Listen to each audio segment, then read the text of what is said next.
Hola amigos y hermanos, mi nombre es Ángel Rodríguez, les saludo y les bendigo en el nombre de Jesús esperando que estén muy bien. Sean bienvenidos a esta videoconferencia sobre inspiración, canon y transmisión de la Biblia. Usted ya ha de saber que la Biblia es la palabra de Dios y que según 2 de Timoteo 3:16, toda la escritura es inspirada por Dios y útil para enseñar, para redarguir, para corregir, para instruir en justicia. Entonces, ¿cómo es que un libro tan importante, con tantas utilidades y con tantas capacidades llegó hasta nuestras manos? Pues esa es una de las cosas que aprenderemos hoy. Esta conferencia está siendo auspiciada por el Instituto Bíblico Bautista del Sur y por su director Jorge Luis Rodríguez. Nuestro hermano Jorge Luis Rodríguez es licenciado en Teología, en formación de su tesis para la maestría en Teología. Es director del Instituto Bíblico Bautista del Sur, fundada por la Asociación de Iglesias Bautistas de la región Guayana, avalada por el Seminario Teológico Bautista de Venezuela. También es fundador de RC Ministries, un ministerio que promueve la educación teológica y bíblica, además de la consejería terapéutica familiar. Casado con Rosana Elizabeth Corazpe y padre de 2 hijos, Emmanuel David y Mariana Alexandra. Y por último, el conferencista del tema que nos reúne en este momento. Adelante, hermano Jorge. Gracias, Ángel, por tus palabras. Y bueno, el tiempo que disponemos es muy breve para el enorme compromiso en el que me he metido.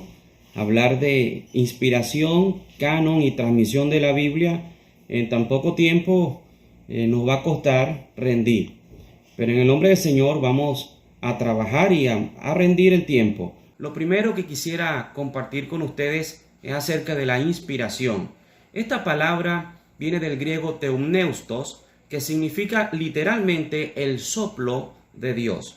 Es decir, el Espíritu Santo sopló su palabra como un aliento que el escritor pudo inhalar, hablando por supuesto metafóricamente, pudo inhalar, y este mensaje pudo él entenderlo primeramente y posteriormente transmitirlo a través de los autógrafos.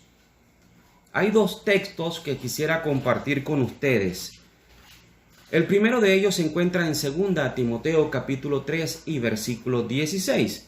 Toda la escritura es inspirada por Dios y útil para enseñar, para redarguir, para corregir, para instruir en justicia. Y el segundo texto se encuentra en 2 de Pedro capítulo 1 y versículo 21. Porque nunca la profecía fue traída por voluntad humana, sino que los santos hombres de Dios hablaron siendo inspirados por el Espíritu Santo. Estos 2 textos nos dan suficiente evidencia para nosotros poder entender lo que es la inspiración. En primer lugar, el apóstol Pablo se refería a toda la escritura, refiriéndose a la Tanaj en pleno, con todas sus divisiones, desde la Torá, desde el Nevilim y el Ketubim. Así como también, por supuesto que el apóstol Pablo, en el momento que estaba escribiendo esa misma escritura, también formaba parte de la inspiración. Y el apóstol Pedro, también inspirado por el Espíritu Santo, comenta de que no fue realmente una intención del ser humano querer transmitir un mensaje, sino que fue por la voluntad, por la soberanía, por mandato de Dios, por medio del Espíritu Santo que usó a estos hombres, alrededor de 40 autores diferentes. Algunos concluyen que fueron 37, pero nosotros tenemos unas dudas sobre otros 3, de tal manera que redondeamos a 40. Y esto es un consenso, digamos, general en toda la cristiandad y en el medio teológico. Lo segundo es que tenemos que entender que nuestra sociedad cristiana casi no tiene problemas con que la Biblia fue inspirada por Dios. El problema viene a ser cómo lo hizo. Y para ello se han generado 2 extremos muy distantes uno del otro, los cuales nosotros debemos de evitar. Vamos a comentar acerca de esos extremos. El primero es acerca de la dictación textual. Ellos dicen, entendemos que el Espíritu Santo inspiró a los 40 autores diferentes, pero lo hizo de una manera tal que todo su mensaje tal cual literal fuera entendido por ellos y fuera escrito por ellos. Es decir, palabra por palabra, el escritor inspirado recibió el mensaje y lo plasmó. Esto es un error tremendo, porque no actuó de esa manera el Espíritu Santo. Sabemos pues que Dios respetó la personalidad del autógrafo, del escritor, y lo usó más bien para que éste pudiera plasmar el mensaje, pero dejando su personalidad, su estilo, dentro de lo que es el autógrafo. El otro extremo es a través de las ideas, de la manera como un escritor, como un poeta, como un músico, como cualquier otra persona de las artes recibe una idea, un trozo muy pequeño de algo y posteriormente lo desarrolla al punto pues que después le sale una genialidad. Este segundo extremo también es muy dañino, ya que Dios no le va a confiar una idea de su palabra o de su mensaje a cualquier persona para que éste después, a su manera, pudiera expresarlo. Así que la cristiandad debe evitar caer en ambos extremos. 4 teorías se han sugerido con respecto a la inspiración. Vamos a ver. La primera, teoría de la intuición. Esto es una forma en la que se argumenta que Dios inspiró al hombre de una manera natural, como casi cualquier buena sensación o idea que puede recibir cualquier persona. La segunda teoría es la teoría de la iluminación. Y aquí no es más que la intensificación de una idea, de un mensaje que el autor pudo tener y éste lo amplificó. La tercera teoría es la teoría de la dictación, la cual ya la comenté como un extremo. Dios dictó palabra por palabra, coma, acento y cualquier símbolo, y éste lo plasmó, como si fuese un robot, como que si estuviese tomando un dictado. Y la cuarta teoría, y es la más ganada por toda la comunidad, es la teoría dinámica. Dios puso en la mente, en el corazón del escritor, el mensaje que tenía que escribir y que tenía que transmitir, y éste lo pudo hacer dejando plasmada su personalidad. Tal es el caso, por ejemplo, de los escritos de Pedro, un hombre que, aunque fue lleno del Espíritu Santo y tenía todos los dones, no dejaba de ser un pescador, un hombre del vulgo, un hombre común, el cual no tenía gran verso como lo tenía el apóstol Pablo, que ya todos sabemos cuál era su currículum. Y fíjense, ni qué hablar de Salomón, un rey eminentemente culto, como también fueron muchos otros escritores. Así que la personalidad del escritor es notoria en el escrito. Y esto se puede percibir en los testigos de los autógrafos, es decir, en las copias, en los manuscritos originales, es donde se puede percibir aún con mucho más impacto esta personalidad de cada autor. Sin embargo, hay traducciones muy buenas, las cuales también nos pueden dar luces de la diferencia que hay entre un escrito de una persona eminentemente culta como de otra que no lo fuese tanto. Hay quienes dicen que los escritos originales, estos son los autógrafos, son inspirados letra por letra, pero no existen los originales y probablemente nunca existirán. Es decir, que la Biblia perdió su inspiración divina en la transmisión y mucho más aún en la traducción, de ninguna manera. La integridad del texto que Dios inspiró siempre ha permanecido intacto, con todo y las traducciones, adaptaciones, correcciones, con todo y la transmisión. Lo vamos a ver más adelante. El mensaje de Dios para con el hombre fue resguardado de una manera sobrenatural en un periodo de 1400 años, cerca de 40 autores, como lo venimos diciendo, en idiomas diferentes, y se mantuvo intacto y se mantiene intacto hasta el día de hoy. En cuanto a la escritura antigua, podemos decir que se usaron el papiro, el pergamino, la piedra, el barro, la cera, el metal y el papel, siendo de estos materiales los más famosos por sus características propias y por supuesto por sus bajos costos, el papiro y el pergamino, los cuales sirvieron de material de consumo para escribir los 66 libros que conocemos hoy. Hablemos acerca del papiro.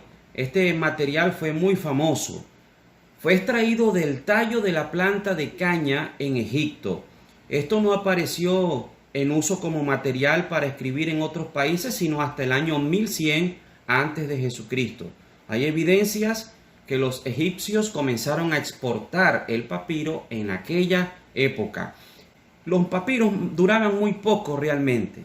La escritura antigua, muy diferente a la escritura hoy. Nosotros compramos un libro y por más bueno que sea el libro, siempre lo cuidamos y lo tenemos, pasa más tiempo reposando en una biblioteca que en nuestras manos. Los papiros no eran así, era un material que se usaba. Las personas realmente leían la Biblia y la usaban mucho. El sudor en las manos y todo aquello. Imagínense cómo se trasladaban nuestros hermanos cristianos de un punto a otro, de una ciudad a otra, y esto causaba que el material se desgastara. Por eso todos los escritos en papiro duraban mucho menos que los pergaminos, que será nuestro segundo material que vamos a detallar.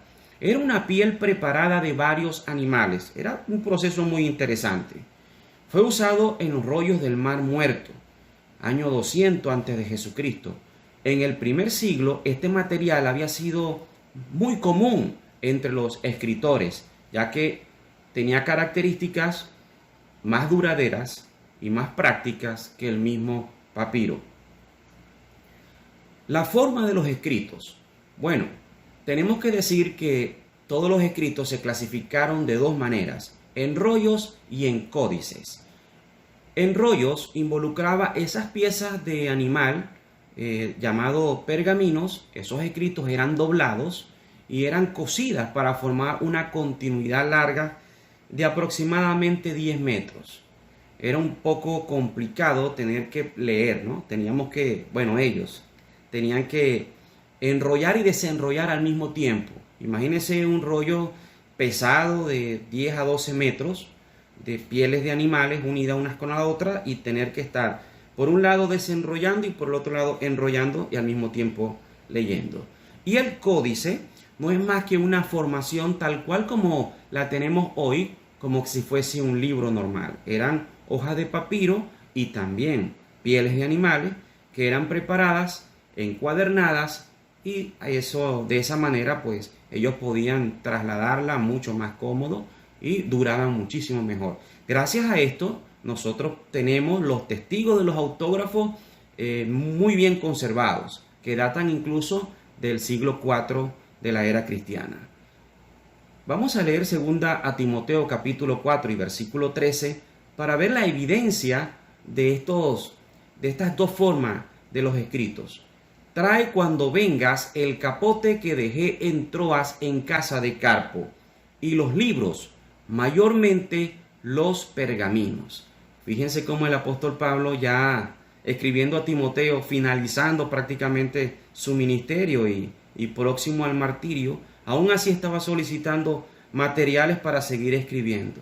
Gloria al Señor por ese fuego que tenía nuestro hermano Pablo de querer escribir, de querer transmitir, de querer educar al pueblo de Dios. En cuanto a los idiomas antiguos, la Biblia fue escrita en 3 idiomas: el hebreo, el arameo y el griego. Estos idiomas llegaron a ser muy importantes, pero para la época y actualmente podemos decir que estos 3 idiomas fueron muy bien seleccionados por Dios, ya que las propias características lingüísticas de cada uno de ellos sirvieron de mucha riqueza para poder transmitir las verdades del Evangelio. Las características de cada idioma. Vamos a estudiar en primer lugar las características del hebreo.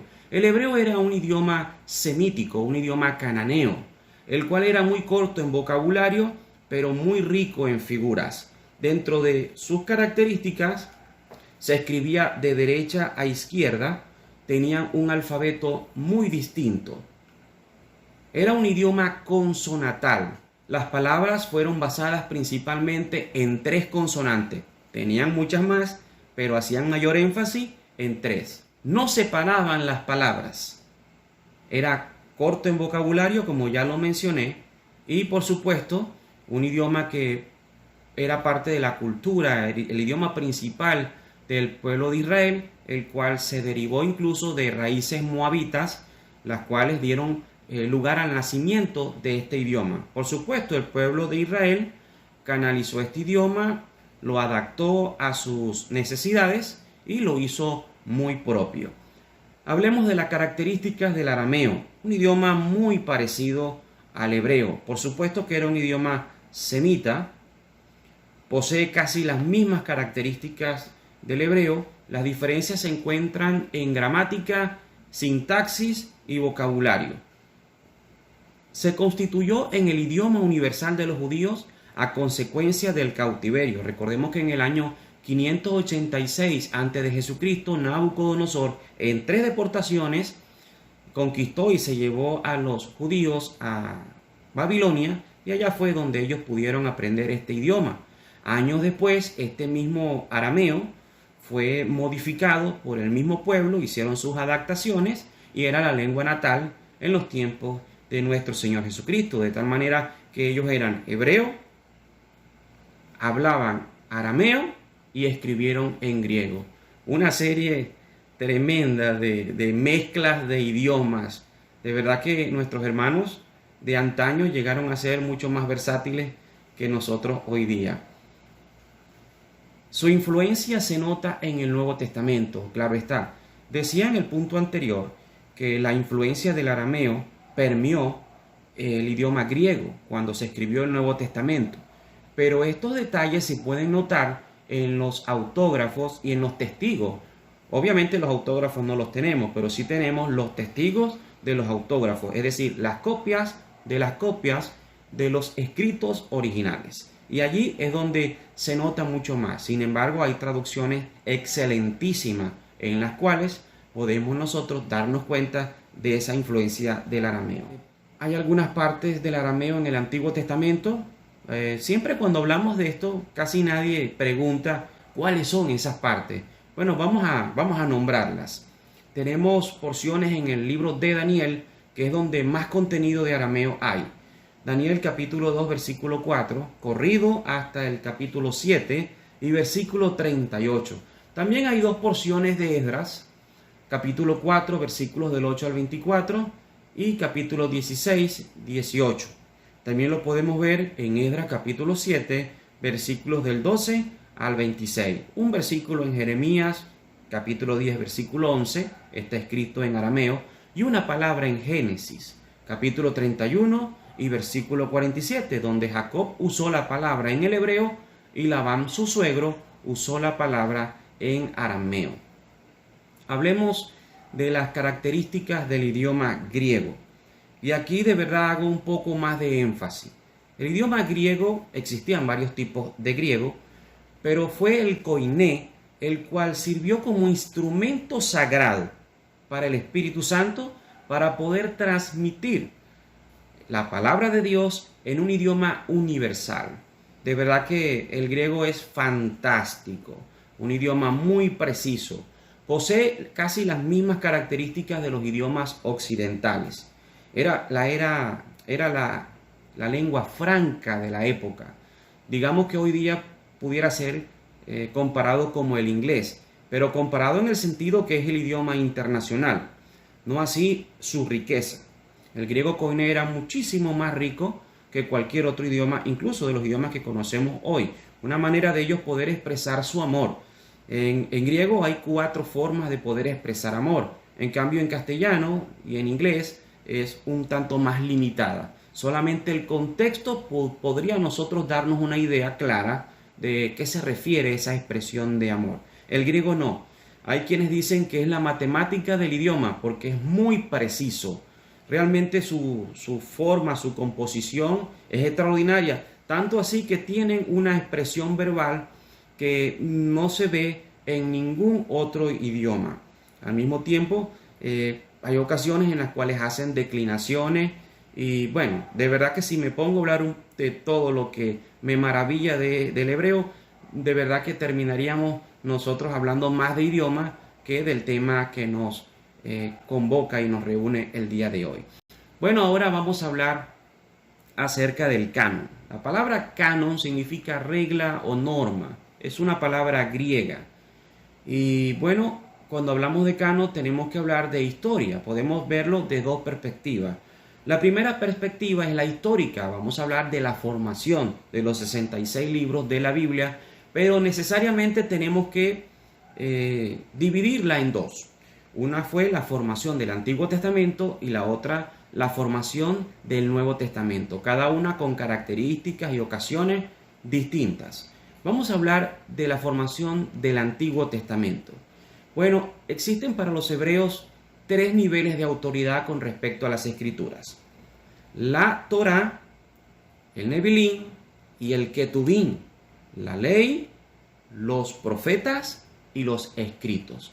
Son los tres niveles de autoridad para los judíos. Por supuesto, siendo la ley de Moisés y los profetas los que se llevan el protagonismo. Hay evidencia en el Nuevo Testamento de que para los hebreos el canon comprendía claramente estas divisiones. Cuando Jesús decía con respecto a los mandamientos, dijo: esto es la ley y los profetas. Y en otras ocasiones en el Nuevo Testamento podemos leer las mismas palabras. Es decir, que era claro para los miembros de la comunidad del Nuevo Testamento, los judíos en tiempos del Nuevo Testamento, ellos podían entender claramente a qué se refería Jesús cuando decía la ley y los profetas. Muy bien, el canon del Antiguo Testamento fue determinado a más tardar en el segundo siglo antes de Cristo. Es decir, mucho antes de que Cristo naciese, ya ellos habían resuelto qué libros eran los canónicos o los autorizados. Los manuscritos del Mar Muerto dan luces de esto. Los judíos, con respecto a los libros llamados apócrifos, nunca aceptaron del todo estos libros. Y necesariamente cuando hablamos de los libros canónicos, tenemos que hablar de los apócrifos. Esta palabra significa en griego escondidos o ocultos. Vamos a nombrarlos: Esdras, Primera y Segunda Macabeos, Tobit, Judith, adiciones a Esther, adiciones a Daniel, historia de Susana, historia de Bel y el dragón, cántico de los tres muchachos, eclesiástico, sabiduría, Baruch, oración de Manasés y segunda de Esdras. Nadie niega que estos libros sean auténticos, sean originales, y mucho menos que sean antiguos. Estos libros gozaban de una riqueza cultural, histórica, de tal manera que para los judíos, como cultura, estos libros eran una literatura alternativa. Nadie niega que tiene cierta riqueza. Su servidor, cuando ha sido profesor del Nuevo Testamento, mi primera clase tiene que ver con el periodo intertestamentario, que tiene que ver con los 400 años aproximadamente entre el Antiguo Testamento, es decir, entre Malaquías a Mateo, hay aproximadamente 400 años de historia. Historia que no fue registrada en la palabra del Señor, pero que hay otras literaturas, como el caso de Primera Macabeos, que te da luces de los acontecimientos que se dieron lugar. Pues desde un punto de vista histórico y cultural, estos libros son ricos. Déjeme decirle que la Septuaginta, vamos a hablar de ella más adelante, tomó estos 14 libros y los compiló de tal manera que formó parte de esa primera gran traducción que se hizo del hebreo al griego. Y más adelante, después, la Vulgata Latina también los incluyó, y después se oficializó de una manera contundente en el Concilio de Trento, año 1546, con muchísima resistencia. De verdad que este es un tema fue un tema bastante delicado y todavía lo sigue siendo, pero realmente en la comunidad teológica nosotros encontramos que estos libros no tenemos objeciones desde el punto de vista histórico, cultural, etcétera, pero cuando hablamos de los libros sagrados, estos libros no tienen nada que ver, no tienen nada que buscar en nuestra Biblia. Si fuese así, imagínense, en la literatura inglesa y hispana, hay libros excelentísimos de una riqueza de literatura extraordinaria, y aún así nosotros los leemos aparte en nuestras escuelas, liceos y universidades, pero nunca lo elevamos a la categoría de los libros sagrados. Hablando ya del proceso concerniente al Nuevo Testamento, es necesario decir que varios libros aparecieron entre el primer y el tercer siglo de la era cristiana, con nombres de los apóstoles. y otras personas relacionadas con Jesús. Estos nunca recibieron un apoyo contundente de toda la comunidad. Sin embargo, como ya dije, fueron tomados más adelante por la Vulgata y ratificados en el Concilio de Trento. Muy bien, la otra perspectiva que quería hablar no solamente era la histórica, sino también la teológica. Fíjense, el canon no fue una autoridad que transmitió autoridad a los textos que después fueron llamados canónicos. El canon no determinó qué libros eran autoritativos, simplemente se los encontró en el camino.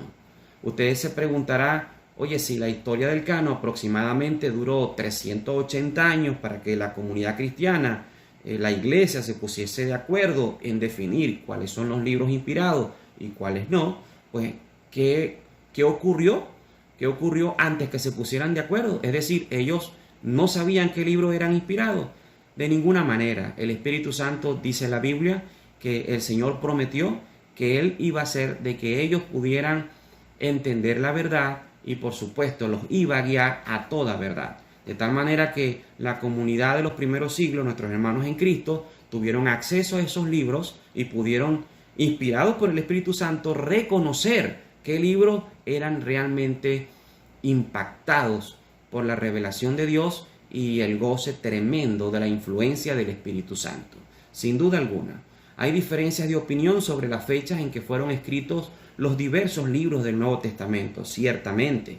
Algunos dicen que probablemente estos escritos fueron realizados entre los años 45 hasta el año 100 después de Cristo. Mencionemos quienes participaron del canon.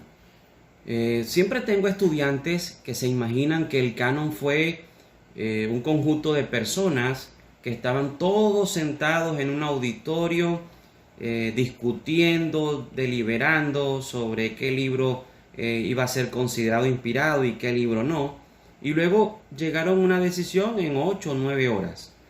Esto dista mucho de la realidad. Realmente el canon fue un proceso largo de aproximadamente casi 400 años para que la iglesia pudiese ponerse de acuerdo en qué libros iba a ser considerada en la lista oficial libro inspirado.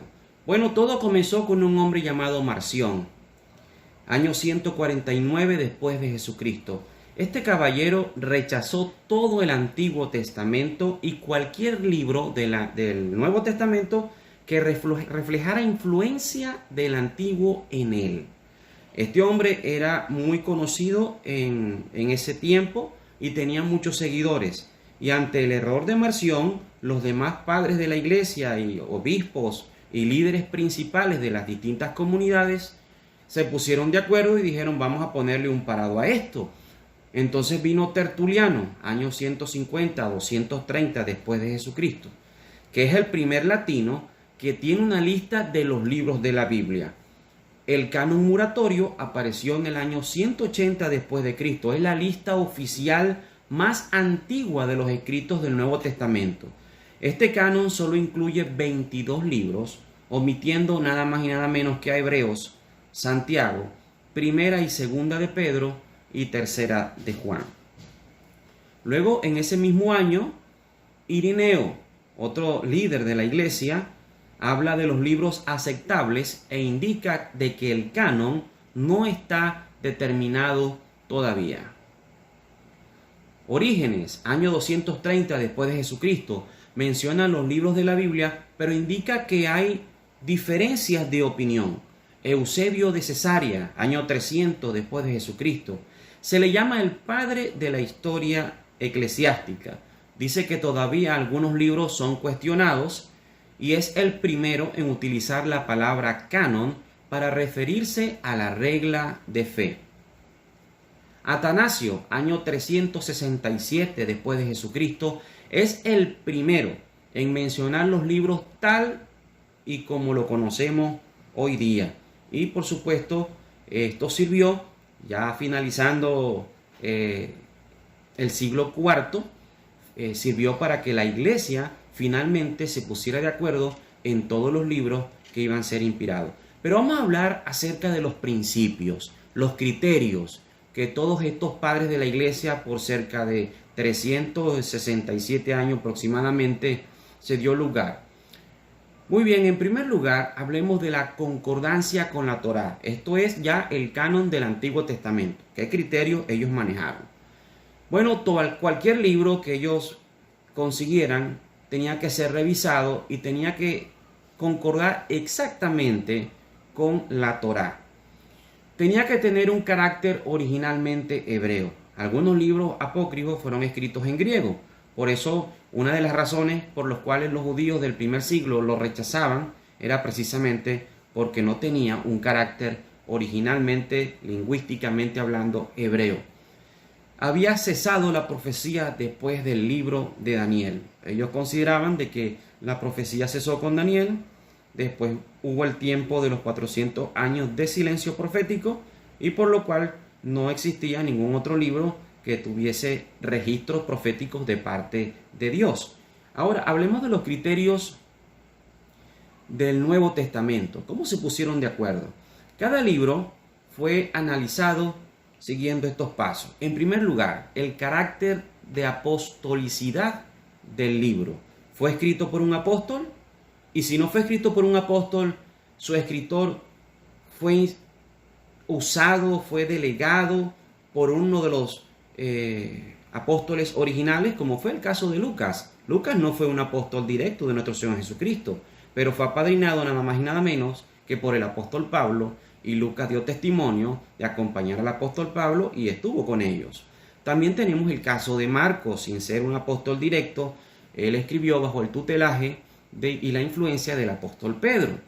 Lo segundo era que esos libros tenían que tener valor, es decir, su contenido tenía que tener un valor espiritual.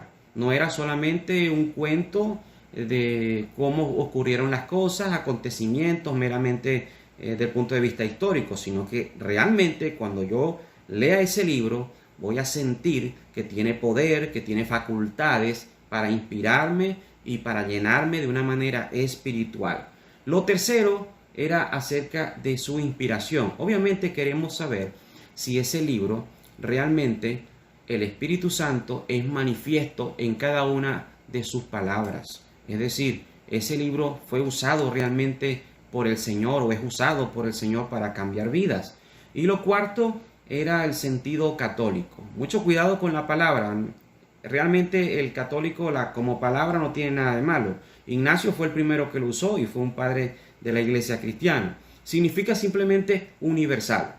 Así de sencillo. Cada escrito que se fue consiguiendo, los padres de la iglesia evaluaron que fuera aceptado por cada una de las comunidades cristianas en toda la vasta geografía del Imperio Romano para aquel entonces. En cada comunidad había una iglesia y ellos usaban ese libro, ese pergamino, ese códice.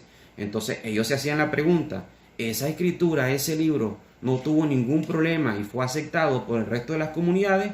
Pues si fue aceptado, tenía grandes posibilidades de ser tomado en la lista final.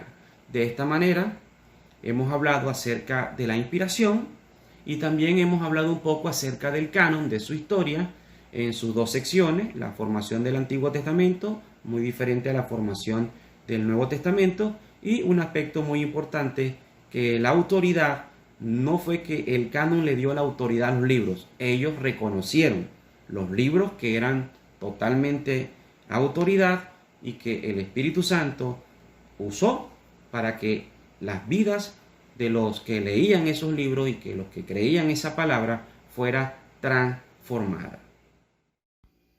No olvides seguirnos en nuestras redes sociales en Facebook y en YouTube como Instituto Bíblico Bautista del Sur. El tercer punto de nuestro estudio es la transmisión de la Biblia. La transmisión de la Biblia tiene que ver con el copiado de los manuscritos y por supuesto la traducción de ellos. He usado unos términos que a partir de ahora tendrán más relevancia. He dicho autógrafos para referirme a los escritos originales, es decir, aquellas palabras que fueron inspiradas. Y mucho cuidado con esto, hermanos. Lo que fue inspirado no fueron las copias, Lo que fue inspirado fue lo que escribió el apóstol Pablo, el apóstol Juan, el apóstol Pedro y todos los demás escritores. Las copias no son inspiradas, pero contienen, es decir, son testigos de la inspiración. De tal manera que la inspiración es inerrable, no tiene errores. Los errores de transcripción que ocurrieron más adelante en el copiado, bueno, ya eso es otra cosa, pero en ningún momento socava la integridad de la inspiración, ya que esos errores no cambian la esencia de la inspiración. Lo segundo es que también he hablado de testigos textuales. Los testigos textuales no son más que aquellos escritos, aquellas copias de los autógrafos. Es decir, cuando nos referimos a testigos textuales, son esas copias que contienen la información que se ha transmitido de una generación a otra, de una década a la otra, partiendo siempre del escrito original. Es lo más cercano a los originales. Muy bien.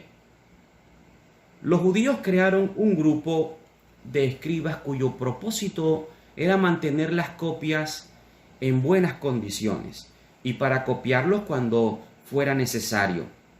Este grupo élite, no tengo otra palabra para decirlo, porque cada vez que estudio este tema me doy cuenta el profesionalismo que tuvieron los escribas del Antiguo Testamento para poder copiar todos estos documentos. Cuando un manuscrito estaba muy viejo y deteriorado, o sea, cuando parecía que estaba en peligro de perderse, los escribas lo copiaban meticulosamente y lo guardaban de una manera muy organizada y con mucha prudencia. Muchas veces la costumbre era enterrarlo. Nadie se atrevía a destruir ningún manuscrito, ningún testigo de los autógrafos, de ninguna manera. Había un respeto extraordinario, al punto, yo considero que hubo un respeto casi que cúltico, es decir, los escribas casi que hacían un culto a su trabajo de transmitir o de copiar. Fíjense, siempre se involucraban más de 3 personas, por supuesto, pero vamos a hablar netamente de 3 que tenían que ver con el oficio. Uno sostenía el escrito que iba a copiar, llamándose el original. Repito, no era el autógrafo, estamos hablando de los testigos. Tenía el documento en su mano, contaba las letras. Otro escriba procedía a copiarlo. Y luego cuando terminaba, el tercero se involucraba y contaban las letras. Es decir, la misma cantidad de letras que había en el original debió también estar en la copia.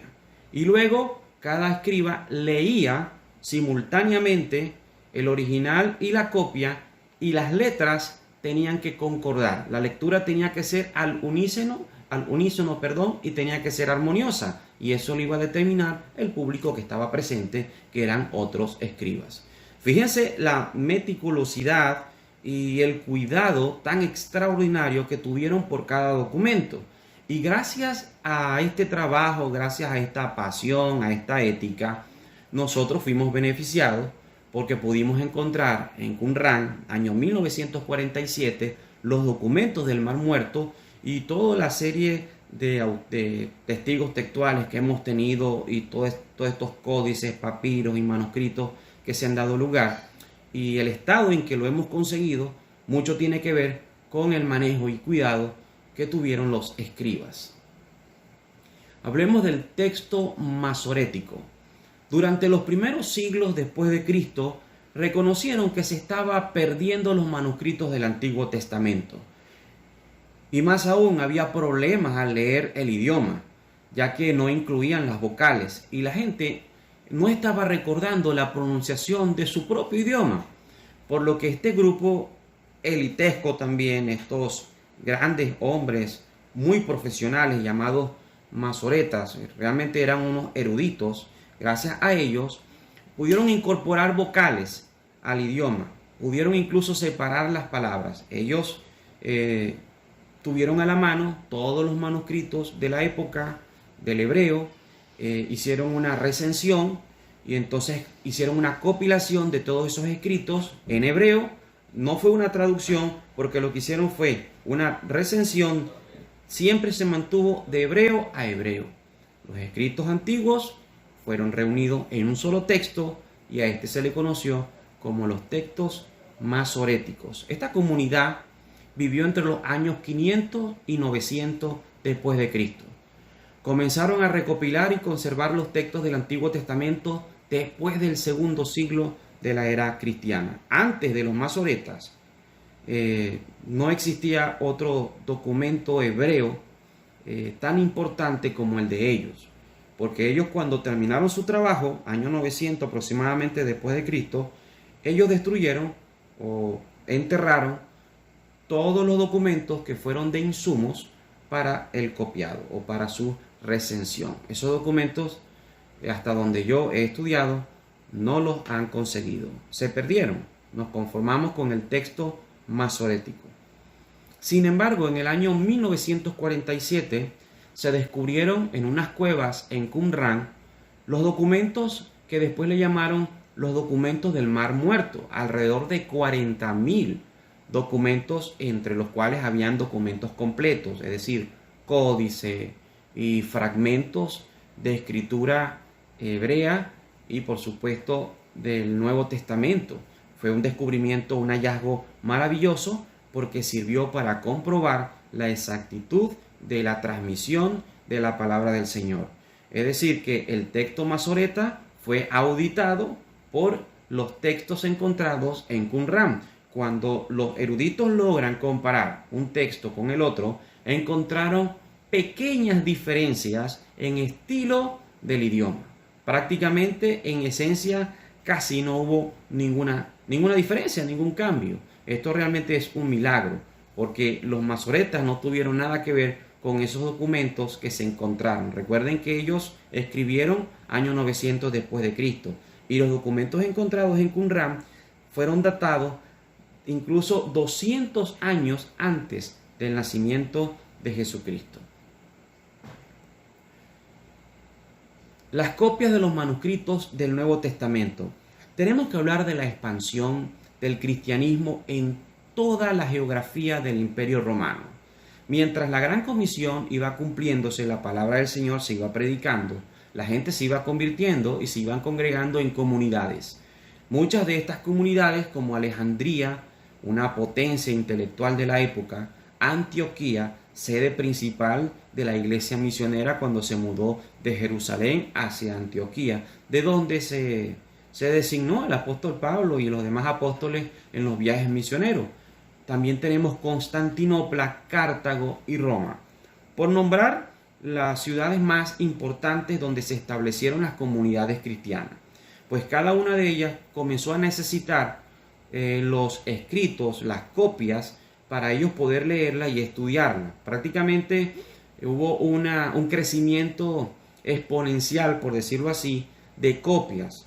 Tuvieron que acelerar las copias porque la necesidad era demandante. Todos estos cristianos, cada uno quería tener la carta a los Efesios, la carta a los Tesalonicenses, y bueno, tenían que copiarla. Y sin contar con que uno que otro personalidad, alguien que tenía dinero, un personaje muy importante en la época, quería tener también copia y contrataba los servicios de un escriba, que estos escribas eran muy diferentes a los escribas del Antiguo Testamento. Estos sí no tenían ese profesionalismo, esa ética tan espectacular y eficiente que tenían los copistas del Antiguo Testamento. Sin embargo, hicieron un buen trabajo. Bueno, ellos podían tener acceso a estos copistas, pagar su servicio y también tener sus propias copias privadas. Bueno, además de la antigüedad de un manuscrito, lo importante es que ellos pudieron evaluar los textos según su origen, según sus características. Algunos grupos se consideran más fieles en su manera de copiar que otros, porque algunos copiaron más bien para interpretar según sus propios principios. Y esto le hizo mucho daño a su trabajo, porque una cosa es copiar literalmente y otra cosa es copiar e ir interpretando al mismo tiempo. Esto causó ciertos daños que más adelante vamos a detallar. y encontramos las familias textuales. Entre los siglos II y el siglo VI se realizaron por los eruditos, personas muy sabias en esta materia. Ellos pudieron clasificar 4 tipos de familia de todos esos manuscritos que se copiaron en todas estas localidades. Cada localidad tenía una característica muy particular. Si el copista tenía una influencia alejandrina, pues obviamente iba a ser un trabajo de copiado donde reflejara la influencia de su cultura. Bueno, la primera familia es la alejandrina. Del siglo II comienza a datarse esta escuela. Fue en el año 125 cuando se comprobó el papiro 52. En pocas palabras, no que se haya encontrado en el año 125, corrijo, fue que se dató por los expertos como un documento con una antigüedad tal que la ubicaron en el año 125, es decir, el segundo siglo. Es el documento más antiguo o lo más cercano que tenemos al escrito del mismo apóstol Juan, porque contiene el Evangelio según San Juan, el capítulo 18. También tenemos la familia textual occidental, que fue del siglo III, año 250. Esta familia textual occidental se caracterizó mucho por la paráfrasis. No fue como la alejandrina. Ellos no le hicieron mucho caso a la literalidad, a la brevedad, sino que expandieron un poco la escritura. Más adelante vamos a ver algunos ejemplos. Tenemos también la familia textual cesariense. Esta se puede ubicar en el siglo IV. Tiene un estilo combinado, combina el estilo alejandrino y el estilo occidental. Es decir, vamos a encontrar algunos textos que fueron copiados de manera literal, concisos y breves, y otros que fueron parafraseados y también armonizados. Ustedes saben que todo idioma tiene barbarismos, hablando técnicamente, y el copista, cuando se encontraban con una palabra mal escrita o que consideraban que no lucía muy bien en el contexto, ellos entonces lo pulían un poquito y lo adaptaban para que la lectura fuese mucho más armoniosa. Bueno, el texto cesariense contiene parte de estas dos familias textuales. Y por último, y la más controversial de todas, y la que tiene mayores problemas, la menos confiable, es la familia textual bizantina. Está ubicada entre el siglo VI y el siglo XV. El estilo bizantino es un estilo cuestionado porque ellos no solamente parafrasearon los textos, sino que armonizaron e incorporaron palabras, incluso oraciones largas que no estaban en el original, pero que los copistas tuvieron la intención de pulir mucho más el texto, tratando de que el lector pudiera interpretarlo de una mejor manera, prácticamente entenderlo de una mejor manera. Bueno, como decimos nosotros, esta metida de pata fue muy seria, muy grave, lo cual desprestigió mucho el trabajo de los copistas que trabajaron en este tipo de texto. Sin embargo, consideramos que el texto bizantino, dicen los expertos, que aproximadamente goza de entre el 90 y el 95% de todos los manuscritos encontrados. Algunos lo llaman los textos mayoritarios, pero esto de mayoritario no dice que es lo más exacto o lo mejor, sino que se refiere que es a la familia textual que goza con más testigos. Hablando de esos testigos, vamos a hablar acerca de los principales testigos del texto alejandrino. Encontramos el Códice Vaticano. Este es un códice que data del siglo IV y fue encontrado en la Biblioteca del Vaticano en el 1209. Bueno, ahí encontramos registros del Antiguo y del Nuevo Testamento. Es el códice considerado por los expertos más rico, más literal, más conciso y de mayor credibilidad, por supuesto, a ser también uno de los más antiguos, superado solamente por el papiro 52, que data del año 125 de la era cristiana. El segundo documento principal que respalda el texto alejandrino es el Códex Sinaítico. Este proviene del siglo número 4, contiene el Antiguo y Nuevo Testamento. La diferencia entre el Vaticanus y el Sinaítico es de aproximadamente 30 años de diferencia. Igual goza de importancia entre la comunidad de los eruditos por ser también un material que tradujo literal y concisamente. Existen otros testigos también, como el papiro 66, que data del siglo II, contiene el Evangelio según San Juan. El papiro 46 del siglo II también, donde contiene pequeños fragmentos del libro de Hebreos, es decir, un Hebreos parcial. El papiro 64 data del siglo II, contiene Mateo. El papiro 67, siglo II, contiene también el libro de Mateo. El papiro 4, también del siglo II, que contiene el Evangelio según Lucas. Y el más antiguo de todos, el papiro 52. Data del año 125, segundo siglo, y contiene el Evangelio según San Juan, el capítulo 18. Quiero dejar muy en claro algo. Con respecto a la numeración de los papiros, los científicos, una vez que encuentran uno de estos testigos, procede a ser analizado y, de acuerdo a una serie de criterios paleográficos, lo datan. Una vez que es datado, que es verificado y comprobado, entonces es incorporado al número de papiros o de documentos que se han registrado. De allí es donde le asignan la numeración. Por eso ustedes ven el papiro P52, el número 52, obedece a la ocasión 52, es decir, la aparición número 52 de un documento que fue previamente datado, estudiado y analizado. Seguimos hablando de los principales testigos de las familias textuales y nos toca hablar acerca del texto occidental. Él se basa mayormente en el Codex Becsai. Se ubica en el siglo V hasta el siglo número 6. Contiene todo el libro de Efesios y el libro de los Hechos. El otro documento importante de esta familia es el Codex Cloromontano. Pertenece al siglo VI y contiene partes del libro de Hebreos. El tercer documento de importancia es el Codex Washingtoniano. Se ubica en el siglo IV y contiene Efesios y parte del apóstol Pedro, de los escritos del apóstol Pedro. Hablemos también de los papiros.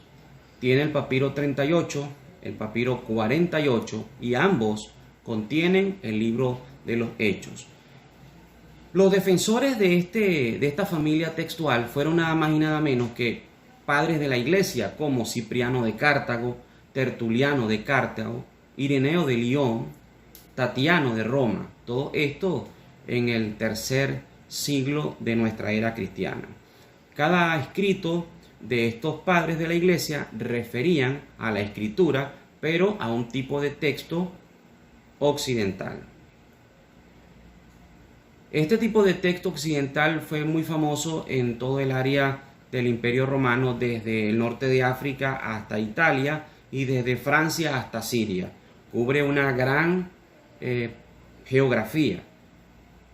Lo tercero sería hablar de los testigos cesarienses. Este texto se basa en el Codex Coridetti, que se ubica en el siglo número 9, la versión georgiana, siglo V, el papiro 45 del siglo número 3, contiene Efesios y Hechos. Y en cuanto a los padres de la iglesia que fueron testigos de este tipo de texto, fue Orígenes de Alejandría, Eusebio de Cesarea y Cirilo de Jerusalén, todos ellos del año número 350 de nuestra era, siglo IV.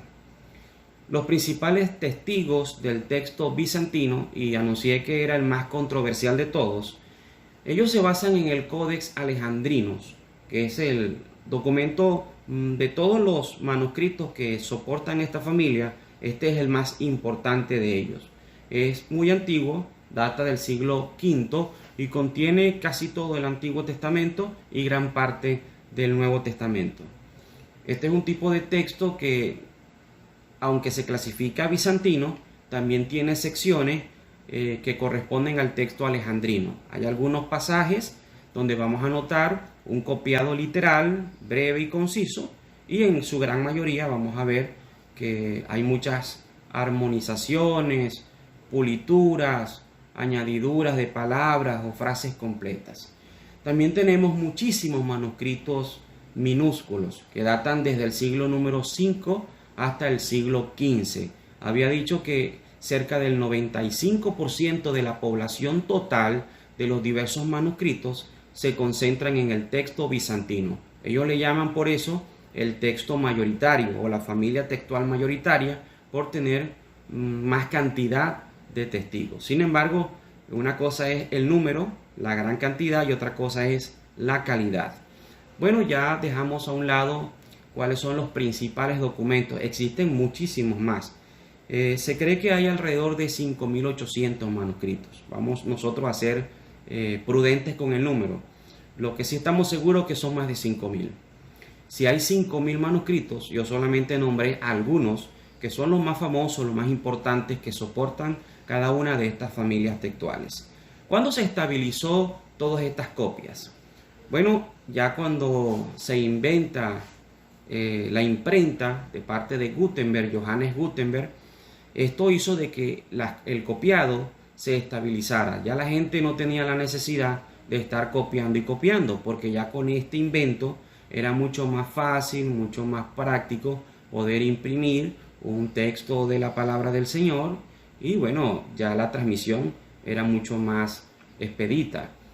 Bueno, esto fue entre el siglo XV a hoy día, en pleno siglo XXI, cuando ya el texto fue estabilizado con respecto al Nuevo Testamento. Ya nadie está haciendo copias por allí. Lo que copiaron. Y vamos a ver la Biblia de Gutenberg, que fue publicada en el año 1456, que fue la primera vez que un libro prácticamente debutó. Es la primera vez que un libro debuta del invento de Gutenberg, y fue nada más y nada menos que la Biblia. Así que, queridos amigos, queridos hermanos, este es uno de los privilegios que tenemos nosotros como creyentes, un testimonio de que el primer libro impreso fue la Biblia, mayormente de textos o manuscritos bizantinos. Después de allí, año 1516, surge el Textus Receptus, editado por Erasmo de Rotterdam, un sacerdote católico, un erudito, una persona muy sabia en letras, y de verdad que hizo un excelente trabajo al poder tener acceso a pocos manuscritos. Estamos hablando de 7 manuscritos en particulares. Solamente 7 de 5.000 que se conocen hoy día fueron los insumos para que Erasmo de Rotterdam pudiera hacer la edición de su texto griego, que años después fue llamado Textus Receptus. Erasmo llegó a hacer 5 ediciones de este tipo de texto. Y bueno, es uno de los textos más importantes que se conoce, porque fue el primer esfuerzo. Por eso tiene mucho valor. Aunque su base escritural fueron los manuscritos bizantinos, y cada uno de ellos está cargado de muchísimos errores desde el punto de vista de transcripción, muchas adiciones, armonizaciones, paráfrasis, etc. Sin embargo, no deja de ser un documento importante. Yo no tengo nada en contra del texto de Erasmo, y en la gran mayoría del círculo teológico y de erudición no tenemos ningún problema con esto. Sabemos que fue un gran esfuerzo, lo terminó en 6 meses. Había una competencia con un cardenal, no recuerdo su nombre, y él quería producir el texto antes que el cardenal católico lo publicara. Por lo tanto, añadió mucha velocidad, y para ese momento él no tenía el Códice Vaticano, ni Sinaítico, ni el Papiro 52. Solamente tuvo acceso a 7 manuscritos, y se quedó corto porque hay muchas secciones en donde no tenía un respaldo en griego, por lo que tuvo que acudir a la Vulgata Latina para poder cubrir esos espacios. Prueba de ello son los últimos versículos del libro de Apocalipsis. Esa parte no estaba en ningún manuscrito de los que él tenía acceso. Tuvo que sacarlo de la Vulgata Latina. Y en los distintos ejemplos que vamos a ver posteriormente vamos a entender mucho mejor esto.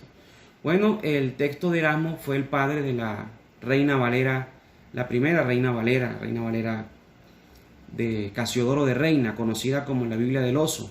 Esta fue publicada tomando en cuenta la tercera edición del Textus Receptus, aquella edición famosa porque fue famosa y controversial al mismo tiempo, porque las primeras dos no incluían lo que conocemos como la coma juánica o la coma juanina. Esto lo vamos a ver más adelante. Y entonces Erasmo dice que él no la incluyó pese a la presión de la Iglesia Católica porque no tenía un manuscrito que la apoyara. Pero tanta fue la presión que tuvo que añadirlo porque apareció por allí un manuscrito bizantino casi muy cercano al mismo tiempo que Erasmo estaba escribiendo. Por supuesto, esto es de origen fraudulento porque tenemos suficientes pruebas para saber que esto fue un intento de presión a Erasmo para que pudiera incluir esa parte y no desacreditara tanto a la Vulgata Latina que ya estaba en declive. Muy bien, es necesario hablar de la crítica textual. Y para cuando nos referimos a la transmisión, cómo nos llegó la Biblia a nosotros, es necesario pasar por todo este proceso que hemos estado estudiando. Es necesario hablar de crítica textual para poder entender la evolución de la palabra del Señor a las traducciones más modernas, quizás la que usted tenga hoy viendo este video, la nueva versión internacional, la Reina Valera 60 o cualquier otra versión actualizada, Dios habla hoy, la Biblia de las Américas y cualquier tipo de Biblia. Bueno, el proceso para llegar hasta la Biblia que tiene usted en este momento en sus manos fue bastante complejo y un periodo bastante largo. Cuando hablamos de crítica textual, nos referimos al proceso que busca comparar los testigos textuales, identificar las variantes, luego explicar cómo cada variante pudo haber ingresado al texto, es decir, ya sea por un accidente de manera involuntaria o bien sea de manera intencional, ya que el copista quiso armonizar, quiso censurar o quiso pulir un poco el texto. De esto se ocupa realmente la crítica textual y ella depende a su vez de un movimiento más grande, lo cual es la crítica bíblica. Los críticos textuales no son muy bien vistos. Vaya mi respeto, mi admiración para todos nuestros hermanos que trabajan en las traducciones de la palabra del Señor. Organizaciones como Sociedades Bíblicas Unidas, entre otras, hacen un esfuerzo proverbial para que nosotros pudiéramos tener nuestro lenguaje, en nuestra mano, una Biblia de calidad. De verdad que los críticos textuales son muchas veces mal comprendidos, hasta satanizados, ¿no?, por la cristiandad, ya que no entiende las razones de su trabajo. Pero quizás sea culpa nuestra, porque los institutos y seminarios debemos promover mucho más el estudio, de tal manera que las iglesias puedan acceder a esta información y los que se resisten a las traducciones modernas y a los que ven a los traductores como gallina mirando grano de sal, decimos en mi cultura venezolana, muy criollita, entonces ellos pues que se mantienen escépticos al trabajo puedan acercarse y considerar el enorme trabajo que hacen nuestros traductores y apreciar mucho más el trabajo. Bueno, la crítica, o mejor dicho, la tarea del crítico textual, por lo tanto, es clasificar estas variantes, eliminando aquellas que tienen más probabilidades de no ser originales, estableciendo un texto crítico o edición crítica con la intención de aproximar mejor el original hasta donde se pueda, apoyándose en el aparato crítico. ¿Y qué es esto del aparato crítico? Bueno, presenta el trabajo del autor en tres partes. Una lista o descripción de las pruebas que utilizó el editor. Ahí vamos a ver los nombres de los manuscritos, abreviaturas, llamadas siglas. Segundo, el análisis del editor de esa evidencia, a veces una simple clasificación de probabilidad. Y tercero y último lugar, un registro de variantes rechazadas del texto, a menudo en orden de preferencia. Realmente el término aparato crítico aparenta ser un super término, algo que sea difícil de entender, pero realmente es muy sencillo.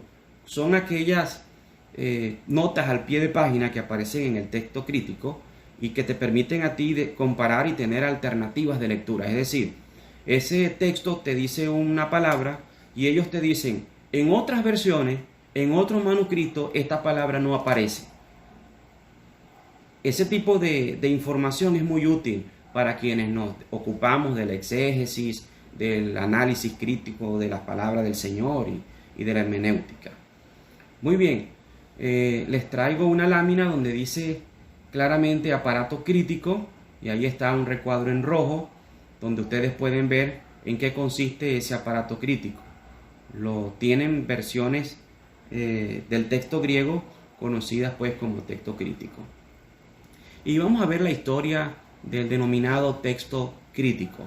Bueno, gracias a la crítica textual, que es muy antigua de paso, muy antigua.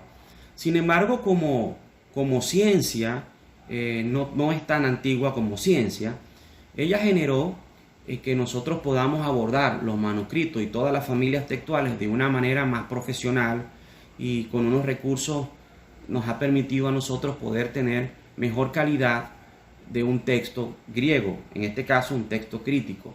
Y los precursores, los pioneros, de este trabajo fue Bengel y Griesbach. Pero los eruditos que hoy día entran en la historia, ¿no?, se inmortalizaron por su extraordinario trabajo en diseñar un texto crítico para nosotros, fue nuestros hermanos Westcott y Fenton Hort, en el año 1825 hasta 1901. Primeramente fue Westcott, y después del año 1828 a 1892 vivió nuestro hermano Fenton Hort. Sin embargo, fue en 1881 cuando estos eruditos publicaron su versión del texto griego llamado texto crítico, apoyados en el aparato crítico, apoyados en las técnicas paleográficas, en la crítica textual, en el análisis más profesional, y teniendo los recursos tecnológicos más avanzados para el momento que no tuvo Erasmo de Rotterdam. Ellos produjeron un mejor texto, y este texto crítico también se conoce como un texto ecléctico. Esta palabra eclecticismo no es más que un método usado por los que se dedican a esto, los eruditos de la crítica textual, el cual permite acceder a todo el conglomerado de manuscritos, todas las familias sin preferencia alguna, todos los testigos que se puedan tener. Cada uno de ellos es analizado de acuerdo a las evidencias externas e internas, y luego que son procesados, bueno, se tiene un nuevo texto a la luz de una gran multitud, y bueno, se evita caer en los errores que cayeron los demás, y esto hace que tengamos un texto más objetivo y de mayor calidad. Este es el método más usado y favorito desde a mediados del siglo XIX hasta el día de hoy. Bueno, ahí tenemos dos maravillas, dos joyas. El texto crítico le dio paso a otros textos críticos, como fue el texto de Nestlé y Allan, como también el GNT, producido por Sociedades Bíblicas Unidas. Estos dos son lo mejor de lo mejor. De verdad es un recurso increíble en las manos de quienes queremos estudiar la palabra del Señor, tratando de encontrar lo más cercano a los autógrafos, una lectura y un estudio serio de la palabra del Señor, evitando paráfrasis e inclusiones, etcétera, etcétera. Y bueno, son ampliamente recomendados. Cualquiera de los dos cumplen o satisfacen cualquier necesidad de un estudiante serio de las escrituras en el idioma griego koiné. Cada uno de ellos se diferencia en el aparato crítico, y bueno, cada edición tiene un objetivo particular. Así que sea lo que usted quiera buscar, altamente recomendado estas dos joyas, estos dos manjares realmente del texto crítico, que fueron los padres, o ha sido los padres de toda la familia de las versiones modernas, como Nueva Versión Internacional, sale del texto crítico, Dios habla hoy, la Biblia de las Américas. Y siendo la Biblia de las Américas y la Nueva Versión Internacional una de las mejores Biblias que usted y yo podamos tener, como también la Biblia textual, y sus orígenes fue del texto crítico. ¿Por qué? Bueno, porque ellos hicieron un mejor trabajo, pero también apalancado en que tenían la mejor tecnología, y obviamente, hermanos, la mayor cantidad de manuscritos que no tuvo Erasmo de Rotterdam, que sacó pues el padre de lo que es la Reina Valera. Vamos a encontrarnos con unas comparaciones entre el Textus Receptus versus el texto crítico. Ahí tenemos que el Receptus fue publicado en 1516, la primera edición, pero los manuscritos que fueron de insumo, sabemos que fueron 7, y estos datan del siglo número 10. Y el texto crítico fue publicado por Westcott y Hort en el 1881, y los insumos datan del siglo II. Recuerden el papiro número 52, que data del año 125 y contiene el Evangelio según Juan, capítulo 18. Así que vean la gran diferencia, la enorme diferencia de que las Biblias modernas fueron construidas a la luz de manuscritos mucho más antiguos, de mayor calidad y de mayor precisión. Es cierto que el trabajo ecléctico dice en esencia que uno no debe favorecer una familia o un texto en particular. Sin embargo, se ha demostrado que los textos de origen alejandrino son mucho más breves, más concisos y con menos errores en cuanto a paráfrasis e inclusiones. Muy bien, vamos a ver las variantes textuales. Y aquí les invito a tener un extintor a su mano. Si no tienen un extintor, por favor, pause el video, busque uno y téngalo allí porque es candela lo que vamos a ver. Puede usted incendiarse intelectualmente. Esto es una broma, de ninguna manera. Veamos esto siempre con humildad y con sencillez. Y la mente, recuerden que es como el paracaídas. Solo abierta, funciona. Así que vamos a detallar algunos textos bíblicos para poder explicar lo que son las variantes textuales. Si de una manera contextual usted no quedó claro, ahora de una manera práctica sí. Lo que está a mano derecha, en esa lámina, lo que está a mano derecha subrayado en negro, de fondo negro, quiero decir, es el texto de origen alejandrino. Y lo que está a mano izquierda es sacado de la Vulgata latina. Veamos. Él dijo, ¿quién eres, Señor? Y le dijo, yo soy Jesús, a quien tú persigues. Dura cosa te es dar coces contra el aguijón. Él temblando y temeroso dijo, Señor, ¿qué quieres que yo haga? Y el Señor le dijo, levántate y entra en la ciudad y se te dirá lo que debes hacer. Esta lectura es basada en Hechos, capítulo 9 y versículo 5 al versículo 6. Este es un texto derivado de la Vulgata latina y a su vez soportada por los textos bizantinos. Ahora, el texto alejandrino, cuando me refiero al texto alejandrino es a la familia completa, que ya lo hemos estudiado, nos dice lo siguiente, el mismo versículo. Contestó, ¿quién eres, Señor? Y él, yo soy Jesús, a quien tú persigues, pero levántate y entra en la ciudad y se te dirá lo que tienes que hacer. Fíjese que en rojo está subrayado un texto que no pertenece ni al código sinaítico, ni al código vaticano, ni a los otros códices, ni mucho menos al papiro 52, ni a ningún manuscrito anterior, es decir, de las familias textuales más antiguas. Cualquiera pudiera decir que las traducciones modernas están quitando texto a la Biblia. Yo recuerdo hace 20 años, cuando estaba siendo formado por una anciana, la cual quise mucho. Ella se llamaba Carmen de Malavé, fue nuestra primera gran maestra, ¿no? de la Biblia para nosotros, una misión que apenas comenzaba. Yo recuerdo que ella decía, hermano, tenga cuidado, conserve su Biblia, porque van a aparecer Biblias que están quitando versículos.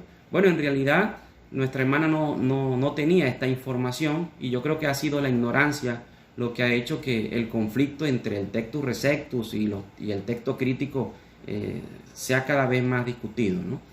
Porque fíjense que las versiones modernas o el texto alejandrino no está quitando nada a la Biblia, es que nunca existió eso.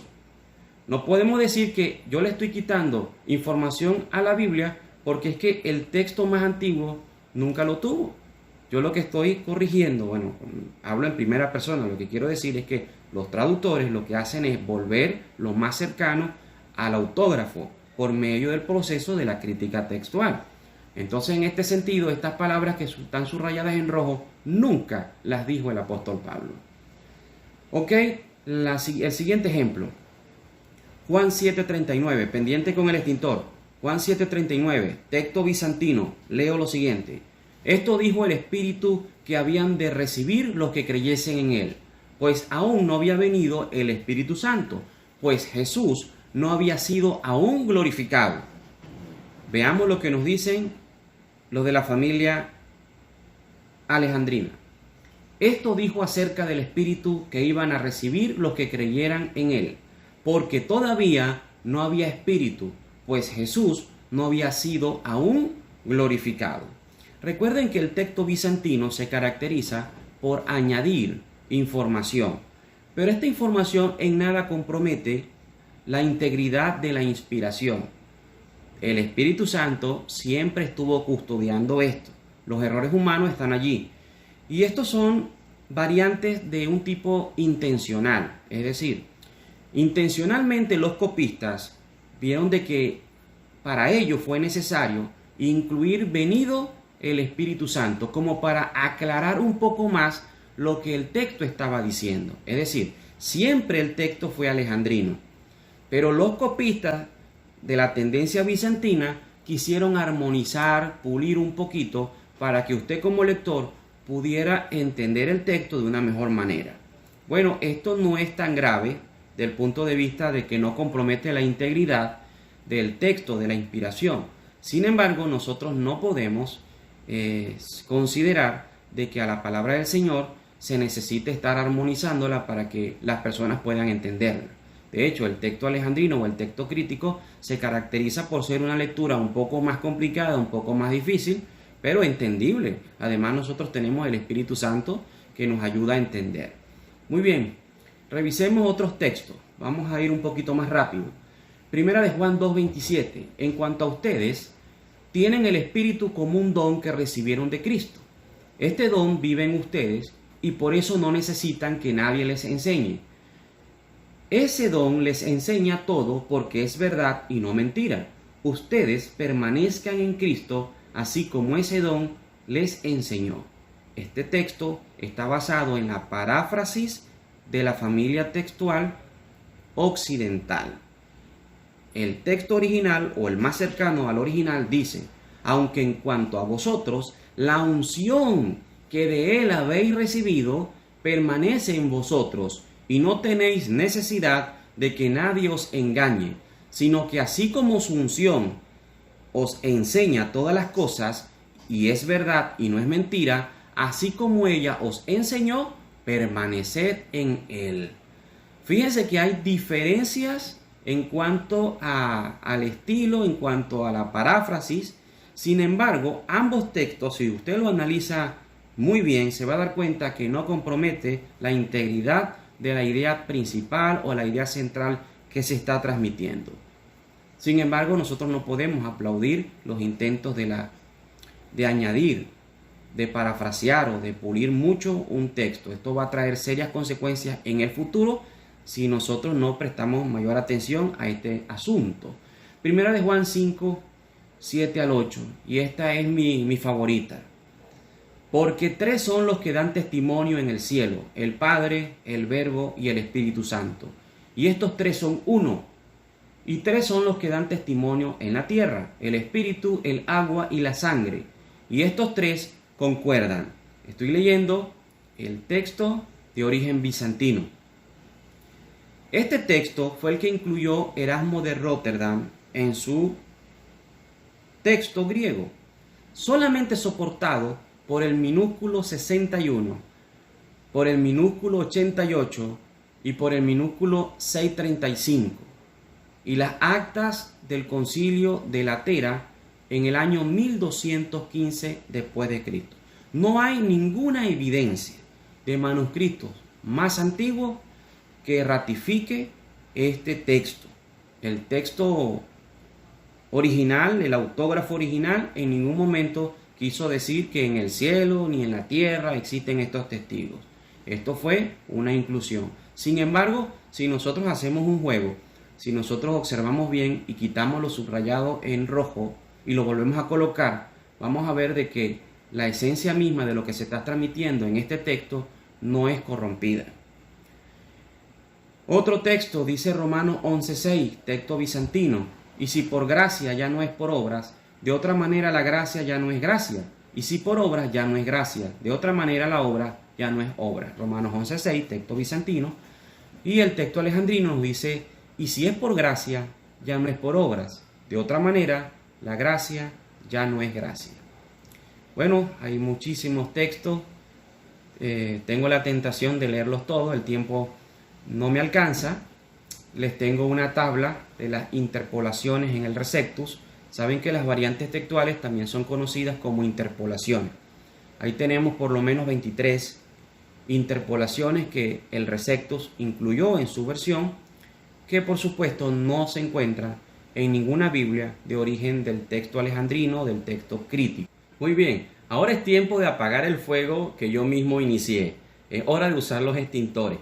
Después de escuchar toda esta información acerca de las variantes, acerca de los errores de los copistas y todo aquello, ¿qué puede decir usted? Entonces, ¿cuál es la Biblia correcta? ¿Será que la palabra del Señor sufrió alteraciones irreparables? ¿Será que lo que hemos creído, las doctrinas que hemos creído, las órdenes que hemos recibido de los apóstoles se vieron comprometidas con el texto bizantino, occidental, alejandrino o cesariense?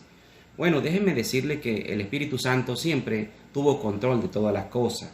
Él custodió la transmisión de la Biblia, desde los autógrafos hasta la Biblia que usted pueda tener en este momento.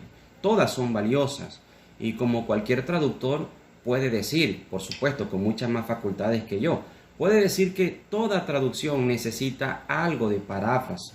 Toda traducción necesita de que la persona que está transmitiendo el mensaje pueda adaptarlo para que usted pueda comprender. No tenemos ningún problema con eso. Es una pretensión egoísta pretender que la literalidad tiene que ser presentada de una manera intachable. No tenemos problema con eso. Lo que queremos que usted pueda entender el proceso de cómo fue la inspiración, la historia del canon en sus dos formaciones, Antiguo y Nuevo Testamento, y las razones que se dieron lugar en la transmisión de la palabra del Señor. Usted puede usar cualquier Biblia que tenga a la mano. Todas ellas tienen una riqueza tremenda. Yo particularmente uso la Reina 60 cuando tengo que predicar en un culto, cuando tengo que memorizar un texto bíblico, lo hago en la versión 60 que sale del Textus Receptus. Y lo hago porque es la Biblia en donde la mayoría de los versículos que me sé de memoria, bueno, la mayoría no, todos, pertenecen a esa porque fue la Biblia que yo tenía cuando me convertí a Cristo. La mayoría de mi iglesia la usa, la comunidad. Pero cuando ya usted estudia la palabra del Señor, cuando ya usted tiene acceso a todo esto, estoy seguro que usted quisiera tener ya los propios autógrafos, es decir, los escritos de los apóstoles. Pero como no los tenemos, todas las copias no son inspiradas, así que realmente todas ellas van a tener una fortaleza y también una debilidad. Quiero recomendarles el texto del Nuevo Testamento en español. Yo no cobro ninguna comisión por esto, pero tengo en mis manos una obra maravillosa. Esto es el Nuevo Testamento en 4 versiones. Posee nada más y nada menos que los documentos más importantes del texto crítico, o las versiones en castellano más importantes del texto crítico, y también del Textus Receptus. De esa manera yo puedo observar, incluso el mismo aparato crítico traducido en castellano, lo puedo ver acá en la nueva versión internacional. Preferencia, bueno, ninguna. Yo quisiera tener el autógrafo. Como no lo tengo, estudio para poder hacer mis estudios en el propio texto griego y de ahí poder hacer mis traducciones en cuanto a los exégesis, los estudios bíblicos y todos los compromisos que tengo. Cuando quiero esforzarme, pues tengo que acudir al texto griego. Pero en su mayoría puedo usar esta herramienta y usted también de seguro. Amados hermanos, la Biblia es un libro sin igual. Ha sobrevivido a todos los ataques. Esta información la saben los filólogos, los eruditos, los licenciados y doctores en filosofía y letras que son ateos. Y ellos, dentro de su falta de fe por Cristo, ellos son testigos de que nunca comprometen estos errores, comprometen la integridad de la inspiración. Fíjese que hasta ellos mismos pueden reconocer que estos errores no alteran las doctrinas ni las ordenanzas, sino más se trata de asuntos prácticamente triviales. Que Dios les bendiga, Dios les guarde y les animo a seguir celebrando el mes de la Biblia.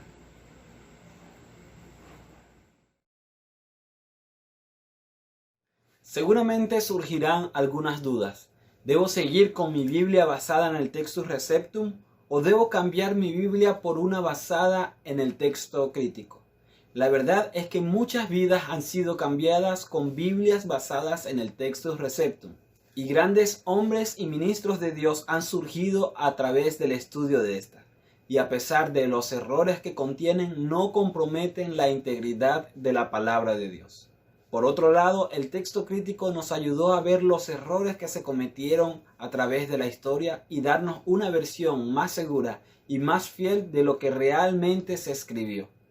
Dios permitió muchas cosas y podemos estar seguros de que Él blindó su palabra. Y seamos de un lado o de otro, lo importante es conocer el proceso que hizo que tengamos la Biblia en nuestras manos. Y que a pesar de los errores de los copistas, nada comprometió la integridad de la doctrina. Recuerden seguirnos en nuestras redes sociales en Facebook y YouTube como Instituto Bíblico Bautista del Sur. Fue un placer hablar para ustedes su servidor Ángel Rodríguez. Hasta un próximo encuentro y que el Señor les bendiga.